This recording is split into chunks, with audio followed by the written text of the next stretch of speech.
Hi, this is Phil Potempa. Welcome to another edition of Notoriety. Each week we bring you everything you want to make sure that is not to be missed, and everything happening in Northwest Indiana, Chicagoland, and beyond. And of course, it's the broadcast equivalent of all of the feature stories, columns you'll read in print editions of the flagship Post Tribune underneath the umbrella of Chicago Tribune Media. Some of you are tuned into our traditional radio airwaves. So we want to make sure we put a stamp on this. The stamp being that today is we're recording, capturing our broadcast on Tuesday, September the 2nd, 2025. So just the day after Labor Day, in case it's a rebroadcast. Others use or maybe are finding it through a streaming on social media. So you've stopped along to see what the part of the conversation is for this week. Every week, we want to thank also our generosity of our sponsors for these past 8 years that we've been here on the air. As we come to you from our WJOB Strachan Van Til Studios in Hammond, we thank the generosity of the folks that have supported, such as the Legacy Foundation. Indiana Arts Commission has always been a great supporter over the years, and especially People's Bank, our neighbor right across the parking lot. They make this broadcast possible. I'm being joined here with a couple of co-hosts to help with my hosting duties today. Luke Miller, thank you for coming back again. Good morning, good morning. And radio personality that is a long part of the heritage and the legacy of these airwaves, Tony Panic. The day after Labor Day, I'm not wearing any white, and I'm ready to rock and roll here. And all three of us had these. If you're tuned in and you have the advantage of our video cameras in our studio here, we have these paper cardboard fans there that were used to keep us cool. Just a few weeks ago when we were, I can't believe it's been this long ago, I guess almost nearly a month ago, Monday, August the 11th, there was a fantastic preview courtesy of Broadway in Chicago. It's their annual summer concert preview at Millennium Park. They handed out these little handheld fans. They have their entire season on there, and all three of us, we are fans of the Broadway in Chicago series, as well as all live theater, which is a part of what our show is dedicated to each week. So we were able to go backstage, capture some interviews with some of the talents and the previews of what's coming up. Some of these shows have already happened. Some are on their way.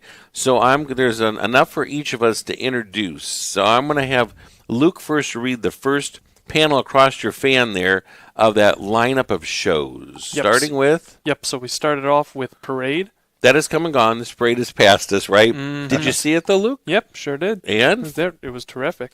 Based on a real story and real accounts, correct? Yep, exactly. Based on the real accounts of, well, gosh, I can't exactly remember. It was in the pencil factory, No, yeah. right? That was on the East Coast, I believe, and it happened on. Did it happen on Labor Day? It happened on the holiday when they were closed, right? Yeah, exactly. It might have been on Labor Day, come to think of it, and what happened in the real life trials and tribulations that happened.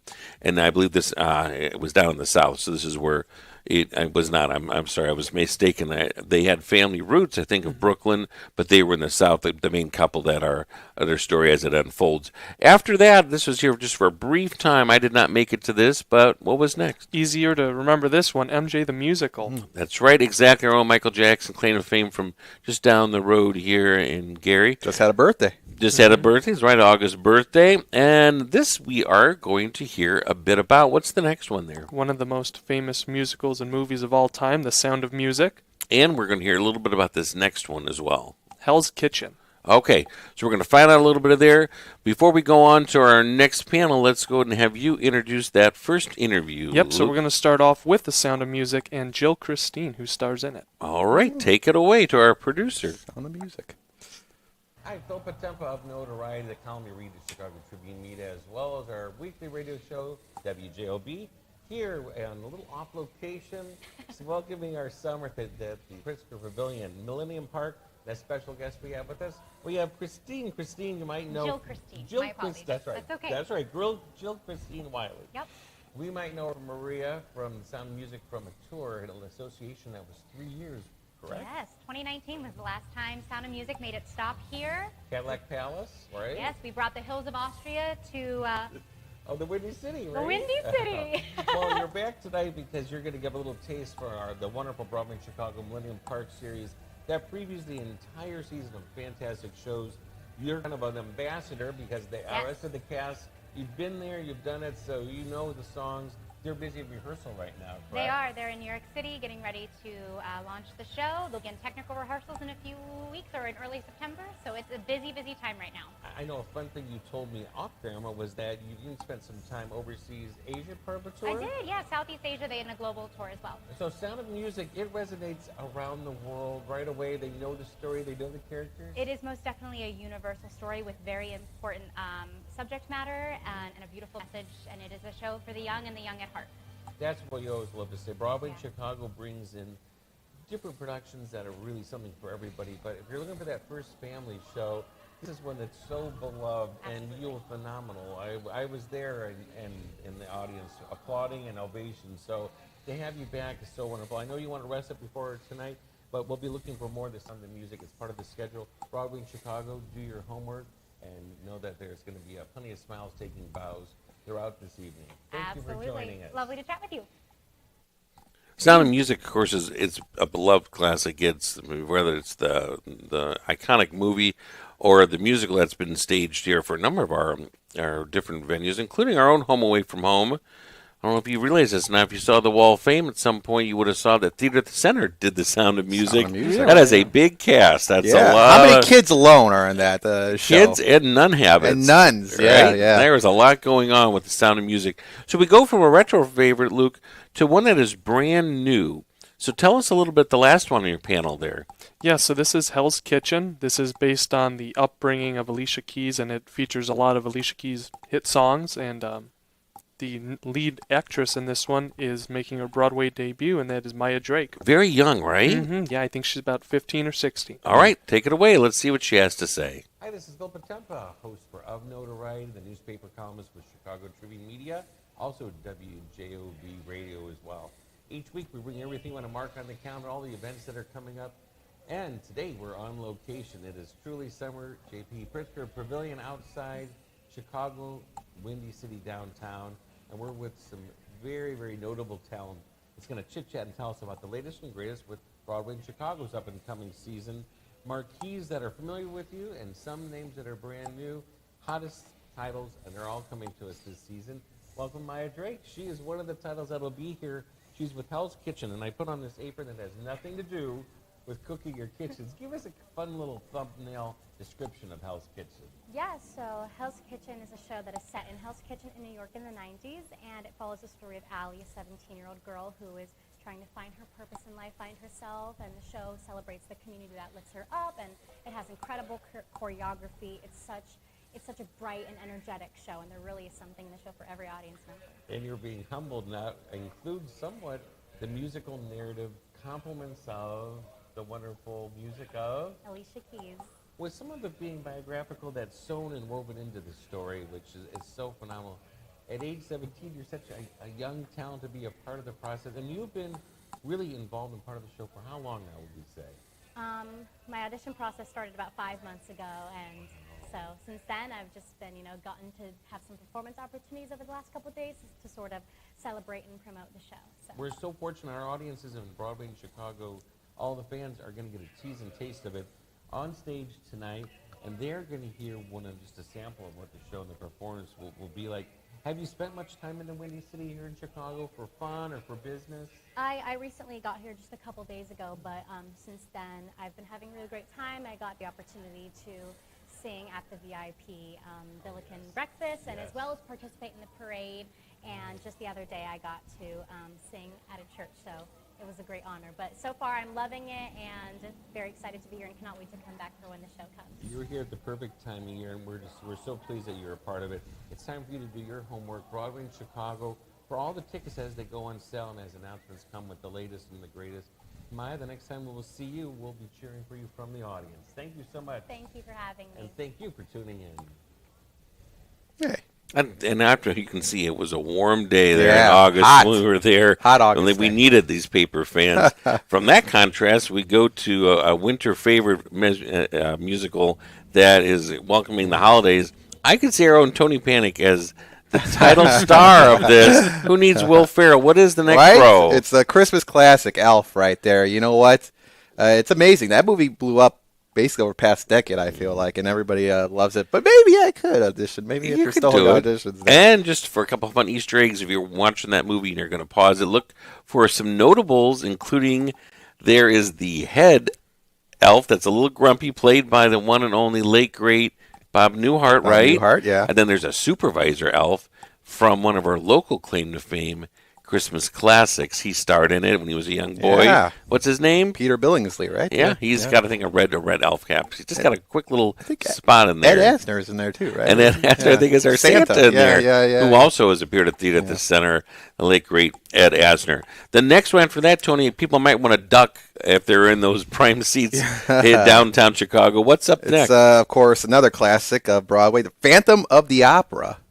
The Center did a form of that as well, where we had the catacombs and the gondola going through, and of course there's that swinging chandelier we talked about. And then this one is something that is brand new, Tony. Yeah, but the title here is the most Tony-nominated play of all time, Stereophonic. Never heard of this one, but it's kind of very popular on the scene. And this one, I believe, we have one of the cast members, right? Luke, who do we have with us? Yep, sure do. We have the music director, Justin Craig. All right, take it away, and we'll see what Justin has to tell us. Hi, Phil Potempa, newspaper columnist, Chicago Tribune Media, Post-Tribune, and WJOB Radio.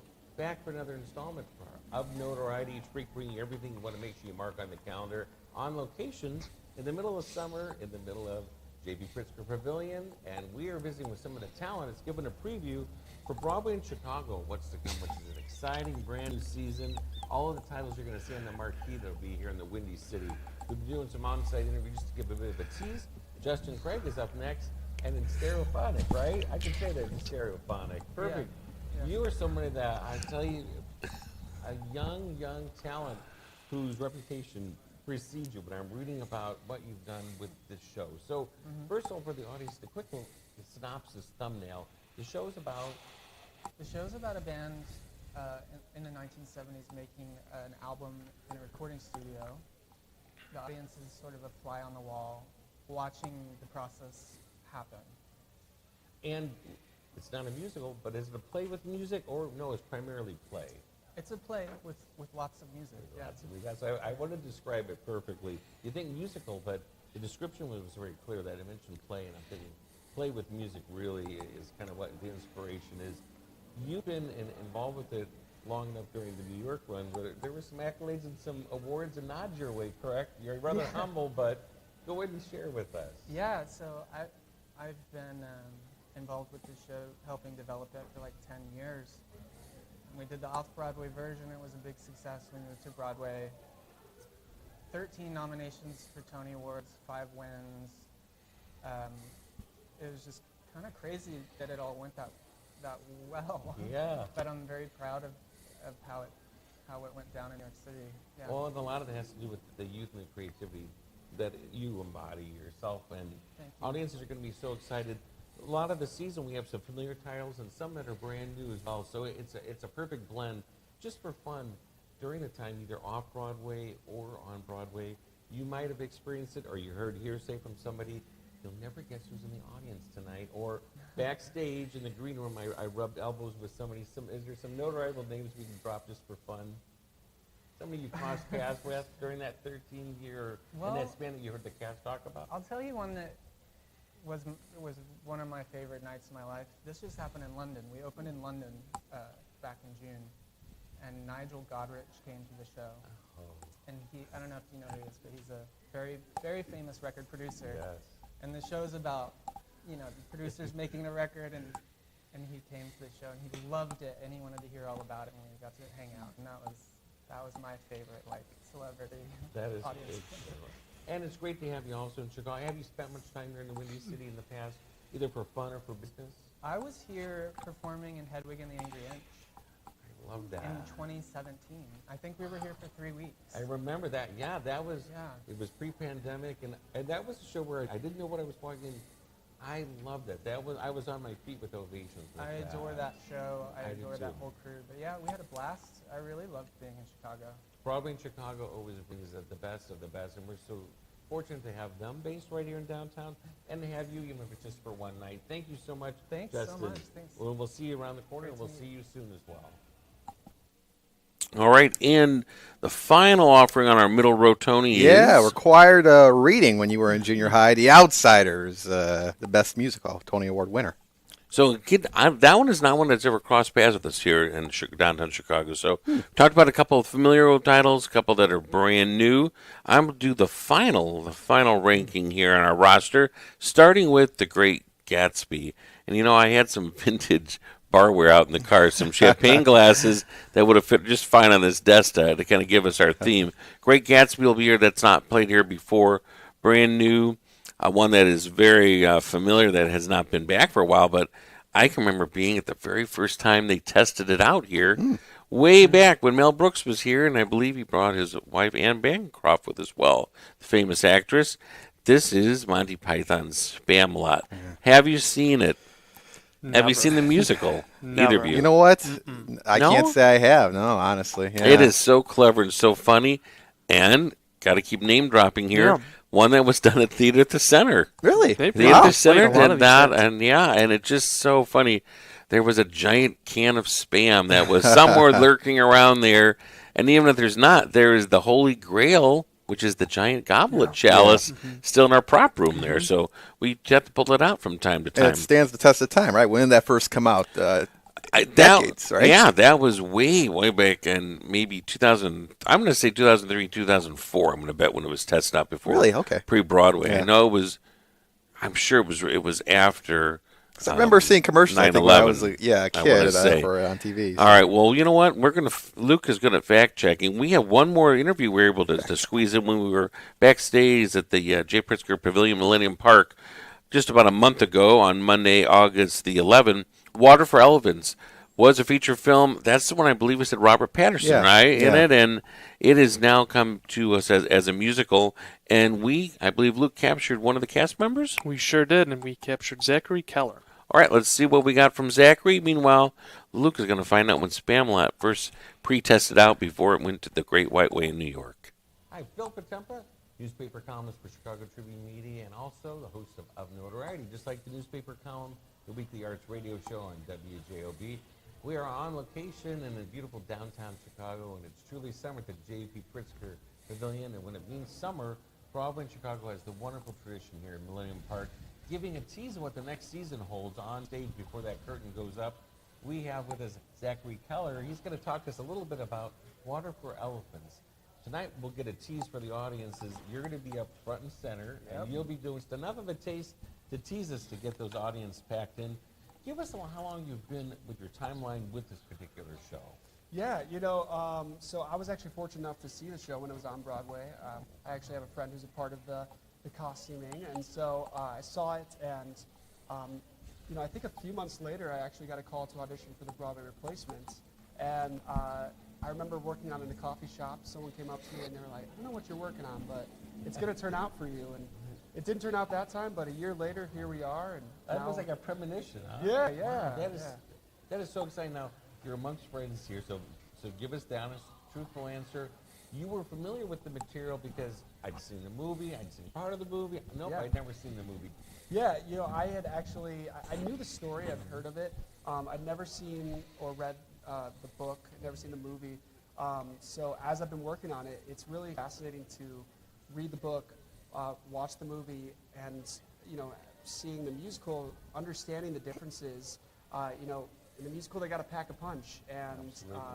And I think that Rick Ellis, who's the book writer, he does a really good job at really packing in that punch. So he's blended everything kind of perfectly to present some fresh elements, but also a few twists and turns along the way. yeah, exactly. So your adventure with this began how long ago? We're in August right now. When did this all start? Yeah, I auditioned for it back in, the first time I auditioned was last June.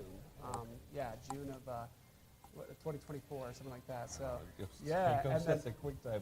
yeah. So then it came back around this summer, and found out in June that I got it, and I was ecstatic and blessed to say yes. Well, Broadway in Chicago always has a wonderful blend. Again, there's some marquee title things you might have seen, familiar favorites that come back, and then brand new, which is Water for Elephants. It's new for our audiences, and it's nice to have fresh new talent that also is paving the way Last question we're curious, have you spent any time in Chicago in the past, maybe vacation or for business, or no, this is one of the first times? Yeah, well, I am proud to say I am from the Chicago suburbs, actually. I'm from Lake Zurich, Illinois, which some might not consider a Chicago suburb, but I do. That's a stone's throw. That's included. Yeah, all right. I'll take it. So I auditioned for a production of Chitty Chitty Bang Bang back in 2009 when it was touring, and that's when I got involved with my agent here and started doing regional theater in the Chicago theater scene. So I got to learn from the best here, and Absolutely. so I feel really grateful that I had parents that could support me in my career as a child, and then it carried with me into my So adulthood. do you divide time between New York time and here, or no, you still say you're center-based here, or no, you've got a place in New York for all those auditions and that side of your life? Yeah, it's a great question. You know, I do kind of split my time. I mostly am based out in New York, but, you know, I've worked on Chicago shows like Chicago Med and Shameless and Chicago Fire, so things are constantly taking me back here, which I'll take, you know, and it's a family, right? Well, the next time we'll see you is tonight on stage, and then, of course, down the road when we were back with the tour. Lastly, one other maybe show or venue where somebody might have seen you previously in your Chicago world, previous to your Broadway world. Yeah, so I have performed at Drury Lane a lot, the Marriott Theater. Once I performed at Steppenwolf, but this was, you know, eons ago. You're So. too young to say the word eons ago, but all great spaces, and we're so happy to have a great talent like you back home again. Thank you. Okay. And we have the final one that's a capper here, at least of what's included on here. Broadway in Chicago has been known to slip in some other programming throughout the season, so you got to keep up with everything at BroadwayInChicago.com. But the last show on here is called and it's an abbreviation for, you think, the suffrage movement that women did to fight for all the equality that happened over the years. So this musical will take you through a musical timeline that tells that history, where we've been, where we're at now, and what might be a look towards the future. Our last interview that we float in there mentioned that he had done a tour with the musical Chitty Chitty Bang Bang. Yeah. Tony, know what it is or no? Dick Van Dyke, right? Luke, ever heard of it? I've heard the name. Yeah, it's kind of a sleeper. I feel like it's about the same time as Willy Wonka and the Chocolate Factory, and this one I don't think ever quite got the same acclaim for its. But we loved it as a kid. It's a flying car, right, Tony? Yeah, the flying car, and they sing the song. Of course, it went along with it. Which we'll do now, I guess, for you. No, we will not do that. No, but as kids, we used to get in trouble. My siblings and I for subbing out the letters. Got to be careful with that. So that is a tricky one there as well. A great lineup though, right? A lot of shows. Yeah. Broadway in Chicago, they always bring the hits. We promised we'd have Luke during that last segment do some fact checking. Mm-hmm. I think I was pretty close when we said, when did Spamalot first test out in Chicago before New York? And the answer to that was... That's right, it did. It premiered here in Chicago at the Schubert, or the CIBC, what was formerly the Schubert, in December of 2004. Okay. So with the previews, and then the actual opening was in January. Yep, exactly. And I think I said 2004, 2005. And then I mentioned that Mel Brooks was there in attendance, and his actress wife at the time, Oscar winner Anne Bancroft, which you both should know, if from nothing else, from the story of... The Miracle Worker and Helen Keller on Broadway and in the famous movie that had Patty Duke in it. She played the teacher, Annie. That was just so phenomenal.